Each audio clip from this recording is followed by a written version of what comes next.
Bar കോഴ വിവാദത്തിൽ K M. മാണിക്കെതിരെ രാഷ്ട്രീയ ഗൂഢാലോചന നടന്നതായി കേരള കോൺഗ്രസ് എമ്മിന്റെ നിഗമനം. ഗൂഢാലോചന നടന്ന സാഹചര്യത്തിൽ മന്ത്രിസഭയിൽ നിന്നും മാറി നിൽക്കണമെന്നുള്ള കടുത്ത സമ്മർദ്ദവും നേതൃത്വത്തിന്മേലുണ്ട്. ഇന്ന് വൈകിട്ട് ചേർന്ന പാർട്ടി ഉന്നതാധികാര സമിതി ഈ വിഷയത്തിൽ അന്തിമ തീരുമാനമെടുക്കും.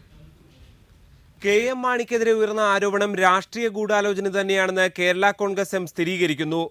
കേവലം മാണിയെ കുടുക്കുക എന്നതിനപ്പുറം പാർട്ടിയെ തന്നെ തകർക്കാനുള്ള നീക്കമാണ് നടന്നതെന്നും കേരള കോൺഗ്രസ് എം നിഗമനത്തിലെത്തി. ആരാണ് ഗൂഢാലോചന നടത്തിയതെന്നും എങ്ങനെയായിരുന്നുവെന്നും കേരള കോൺഗ്രസ് എം കണ്ടെത്തിയിട്ടുണ്ട്. ഇന്ന് നടക്കുന്ന പാർട്ടി ഹൈപ്പവർ കമ്മിറ്റി കണ്ടെത്തലുകളിന്മേൽ അന്തിമ തീരുമാനമെടുക്കും. മന്ത്രിസഭയിൽ നിന്നും വിട്ടുനിൽക്കണമെന്നത് അടക്കമുള്ള കടുത്ത തീരുമാനങ്ങൾ സ്വീകരിക്കണമെന്നതാണ് നേതാക്കൾക്ക് മേൽ ഉയർന്നിരിക്കുന്ന സമ്മർദ്ദം.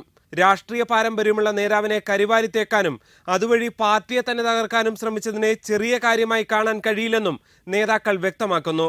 എന്നാൽ നാളെ നടക്കുന്ന ബാർ അസോസിയേഷൻ യോഗത്തിന്റെ തീരുമാനം കൂടി അറിഞ്ഞ ശേഷം മതി കടുത്ത തീരുമാനമെന്നും പാർട്ടിയിൽ അഭിപ്രായമുണ്ട്. ഏതായാലും ഇന്നത്തെ യോഗം കേരള രാഷ്ട്രീയത്തിൽ എന്തെങ്കിലും തരത്തിൽ മാറ്റം സൃഷ്ടിക്കുമോ എന്നതാണ് കാത്തിരുന്നു കാണേണ്ടത്. G Sreejith, reporter, Thiruvananthapuram.